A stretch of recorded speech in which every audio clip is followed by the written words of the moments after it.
వీక్షకులందరికీ నమస్కారం. శంకర దిగ్విజయం కార్యక్రమానికి స్వాగతం. భారతీయ తత్వశాస్త్ర వినీల ఆకాశంలో ధృవతారగా ప్రకాశించే మహామనిషి జగద్గురు ఆదిశంకరులు.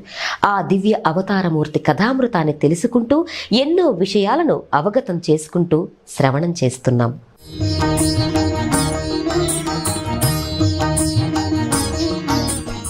శ్రీ ఆదిశంకరుడు వేదాన్ని ప్రమాణంగా స్వీకరించి వారి ప్రతిభా విశేషాలతో ఎన్నో విపత్కర పరిస్థితులను తన వాదన పటిమతో కార్యదీక్షతో ఎదుర్కొని వైదిక ధర్మాన్ని పరిరక్షిస్తూ ఎలా ధర్మ సంస్థాపన చేశారో ఆ అద్భుతాలన్నిటినీ మనందరికీ కూడా తెలియజేస్తున్నారు ఆర్ష విద్య తపస్వి శ్రీ శృంగేరి మహాసంస్థాన ఉభయ తెలుగు రాష్ట్రాల సంచాలకులు ఆదిశంకరాచార్య భక్త సమాజ వ్యవస్థాపకులు అయినటువంటి బ్రహ్మశ్రీ పసర్లపాటి శ్రీనివాస బంగారయ్య శర్మ గారు. మరి ఆ అమృతాలను వారి వాక్కుల ద్వారా మనము తెలుసుకుందాం.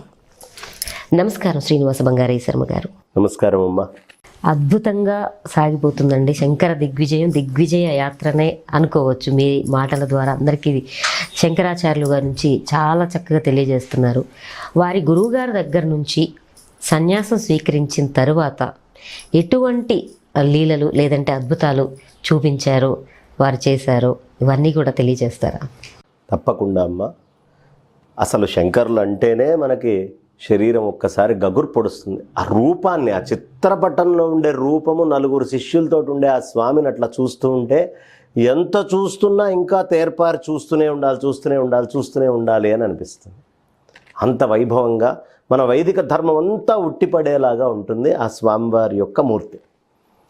శంకరాచార్యులు వారు గురువుగారి దగ్గరికి వెళ్ళారు, నర్మదా నదిని బంధించారు, ఈయన సన్యాసం ఇచ్చారు. ఇచ్చిన తర్వాత ఇక నువ్వు కాశీకి ప్రయాణంగా అని చెప్పారు. కాశీకి ప్రయాణంగా అని పంపిస్తూ ఓ మాట చెప్పారు. నాయన, పూర్వం బదరికాశ్రమంలో సత్రయాగం చేశారు. ఆ బదరికాశ్రమంలో సత్రయాగం జరిగేటప్పుడు నేను కూడా, అంటే శంకరాచార్యుల వారి గురువు గారైనటువంటి గోవిందపాదుల వారు కూడా ఆ సత్రయాగానికి వెళ్ళారు. వెళ్ళినప్పుడు అక్కడికి సాక్షాత్తు వేదవ్యాసుల వారు వచ్చారట. వచ్చి కాస్త మధ్యలో సమయం ఉన్నప్పుడు పురాణాదులు చెప్తూ ఉన్నారు. ఈ పురాణాలన్నీ చెప్పేటప్పుడు నేను స్వామివారిని అడిగాను, అయ్యా మీరు బ్రహ్మాండంగా వేదాలని విభజించారు, చక్కగా అవసరమైనటువంటి బ్రహ్మసూత్రాలు ఇవన్నీ మాకు అందించారు, మాకు అద్భుతంగా పురాణాలు అన్నిటినీ కూడా అందించారు, ఇలా మీరు రకరకాలైనటువంటి సాహిత్యాన్ని మొత్తాన్ని మాకు అందించారు. కానీ ఒక్క చిన్న ఇది స్వామివారు, మీరు రాసినటువంటి బ్రహ్మసూత్రాలు సామాన్యులైనటువంటి మానవ మాతృలకు అర్థం కావట్లేదు, దీని భాష్యం కూడా మీరే చెప్పాలి అని నేను వారిని అడగడం జరిగింది. అడిగినప్పుడు వేదవ్యాసుల వారు, నా అంతటి వాడు భవిష్యత్తులో నీకు శిష్యుడిగా వస్తాడయ్యా, ఆ వచ్చినటువంటి శిష్యుడు బ్రహ్మసూత్రాలకి భాష్యం రాస్తారు అని చెప్పారు. చెప్పేటప్పటికీ ఇది నర్మదా ప్రాంతం, ఓంకారం అమలేశ్వరం అని చెప్తాం. అమలేశ్వరం అంటే మలము అనేటటువంటిది మొత్తం పోయి ఏ మలము లేకుండా ఉంటుంది. ముందు బ్రహ్మసూత్రాలు రాయాలి అనే సంకల్పం వచ్చిన వాడికి మలమంతా పోవాలి కాబట్టి నర్మదలో ఆయనకి సన్యాసాశ్రమ స్వీకారం అనేది ఇచ్చారు. బాగుంది. ఇచ్చిన తర్వాత ఆ రోజు ఆయన నాకు ఒకటి చెప్పారయ్యా, నీ దగ్గరకు వచ్చేటువంటి శిష్యుడు నాతోటి సమానుడు అని చెప్పారు, మరి నేను ఎలా గుర్తుపట్టాలండి అంటే, ఎవరు పొంగుతున్నటువంటి నర్మ నదిని, మొత్తం నదిని అన్ని వేల మంది చూస్తూ ఉండగా ఒక్క కమండలంలోకి బంధించగలడో, నర్మదా నదిని మొత్తాన్ని కమండలంలోకి పట్టగలడో అతను మాత్రమే నీకు శిష్యుడు, నా అంతటి శిష్యుడు అవుతాడు. అతన్ని ఆజ్ఞాపించి కాశీకి పంపించి అక్కడ బ్రహ్మసూత్ర భాష్యాలు రాయమను అని చెప్పారు. కాబట్టి ఈ మాహాత్మ్యాన్ని ఏదైతే వ్యాసుల వారు చెప్పారో అది నా కంటికి కట్టినట్టుగా, నా కంటి ముందు కనిపించేట్టుగా నువ్వు చేశావు. కాబట్టి ఇక మీదట నువ్వు ఇక్కడి నుంచి బ్రహ్మచర్యాశ్రమం నుంచి తురీయాశ్రమానికి వెళ్ళావు. ఈ తురీయాశ్రమంలో నీకు మలము అనేటటువంటిది కూడా పూర్వజన్మ మలాలన్నీ సన్యాసాశ్రమం తీసుకోవడంతో అయిపోయింది. నీ లోపల ఓంకారం ప్రక్షిప్తమైంది, నువ్వు అమలేశ్వర స్వరూపుడివయ్యావు. కాబట్టి ఇక్కడి నుంచి నువ్వు చేయాల్సింది ఏమిటి అంటే, విశ్వం మొత్తానికి మూలమైనటువంటి విశ్వేశ్వరుడు ఎవరైతే ఉన్నారో విశ్వమంతా నిండి ఉన్నటువంటి చైతన్య శక్తి. ఇక్కడ అమలేశ్వరుడు కదా, మలం పోయింది. ఇప్పుడు విశ్వమంతా నిండి ఉన్నవాడు పరమేశ్వరుడు అనే ప్రాంతం ఏదైతే ఉందో అక్కడికి వెళ్ళు, ఆ కాశీకి వెళ్ళి బ్రహ్మసూత్రాలకి భాష్యాన్ని రాయి, నువ్వే సమర్థుడివి, నాకు వ్యాసుల వారు చెప్పారు అని చెప్పారు. చెప్పేటప్పటికీ శంకరాచార్యులు వారు గురువుగారి మాటని ఎప్పుడూ ఆయన తృణీకరించడం కానీ ఎదురు సమాధానం చెప్పడం కానీ చేసేవారు కాదు. వెంటనే గురువుగారి దగ్గర నుంచి దానికి అవసరమైనటువంటి ఇది తీసుకొని మెల్లిగా ఆయన ప్రయాణం మొదలుపెట్టారు. అప్పటికి ఎన్ని వేల కిలోమీటర్లు నడిచారు? 2000 కిలోమీటర్లు కాలడి నుంచి నడుచుకుంటూ గురువుగారి దగ్గరకు వచ్చారు. ఎంత వయస్సు? 8 సంవత్సరాలు దాటినటువంటి పిల్లవాడు ఇంట్లో పెద్దవాళ్ళు ఎవరికి చెప్పకుండా తాను మానసిక సన్యాసిని అని చెప్పి నడుచుకుంటూ వెళ్ళాడు. ఇది సామాన్యుల వల్ల అయ్యే పనేనా? కాదండి, దుర్లభం కదా. 8 ఏళ్ల పిల్లవాడికి ఎంత జ్ఞానం ఉంటుంది? అలాంటిది శంకర్లు వెళ్ళటం ఏమిటి, శాస్త్రాలన్నీ అధ్యయనం చేయడం ఏంటి, స్వామివారి దగ్గర సన్యాసం తీసుకోవడం ఏంటి, నదిని మొత్తాన్ని కమండలంలో బంధించడం ఏమిటి, వేల మంది చూస్తుండగా. ఇది వైదిక సంప్రదాయం, వైదిక ఋషులు, వైదిక సనాతన ధర్మం యొక్క గొప్పతనం ఇది. అలా ఆయన వెంటనే ఆ కమండలాన్ని తీసుకుని ఇక బయలుదేరారు. మొత్తం పుస్తకాలు అన్నిటినీ తీసుకొని దండముతోటి సహా శంకర భగవత్పాదాచార్యుల వారు విశ్వేశ్వరుడి వైపుకి ప్రయాణమయ్యారు. నడుచుకుంటూ విశ్వేశ్వరుడి వైపు వెళ్ళారు. ఒక చిన్న సందేహం అండి. ఇప్పుడు ఆ నర్మదా నదిని కమండలంలో బంధించారు కదండి, మరి తరువాత కమండంలో ఉంచారా లేదంటే వదిలేశారా? లేదుగా, మొన్న చెప్పానుగా నేను, నర్మదా నదిని ఆయన వదిలిపెట్టేసి మళ్ళీ ఆ నర్మదని శాసించలా. మామూలు వాడైతే ఏ నర్మదా జాగ్రత్తగా ఉండు అని చెప్తాడు. అలా శాసించలేదు స్వామివారు. వదిలిపెట్టి నమామి దేవి నర్మదే త్వమామి పాద పంకజం, నీ పాద పంకజాలకు నేను నమస్కరిస్తున్నానమ్మా అని చెప్పి నర్మదా నదిని మొత్తాన్ని వదిలిపెట్టారు. ఇలా చేసినవాడు అగస్త్యుడు కావేరిని పట్టుకున్నాడు. శంకర భగవత్పాదాచార్యులు వారు నర్మదని పట్టుకున్నారు. జలస్వరూపుడిగా ఆ పరమేశ్వరుడికి పేరు.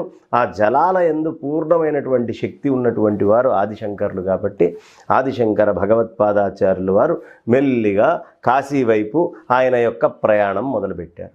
మొదలు పెడుతూ గంగా గంగేతి యో బ్రూయాత్ యోజనానాం శతైరపి ముచ్యతే సర్వపాపేభ్యో విష్ణులోకం సగచ్చతి అని ఆ గంగకి 100 యోజనాల దూరంలో ఉండైనా సరే గంగా గంగా గంగా గంగా అనేటటువంటి వాడికి విష్ణులోకం వచ్చి తీరుతుంది, దీంట్లో అనుమానం లేదు. గంగాంభో నాత్ర సంశయ. అసలు స్వర్గారోహణ సోపానం. గంగ అంటే ఏమిటయ్యా అంటే, గంగ నీకు ఏష ద్రవరూపేణ, నీళ్ల రూపంలో ఉండేటటువంటి నిచ్చెన. ఇది నీళ్లు కాదు, నిచ్చెన. ఎక్కడికి నిచ్చెనండి అని అడిగారు.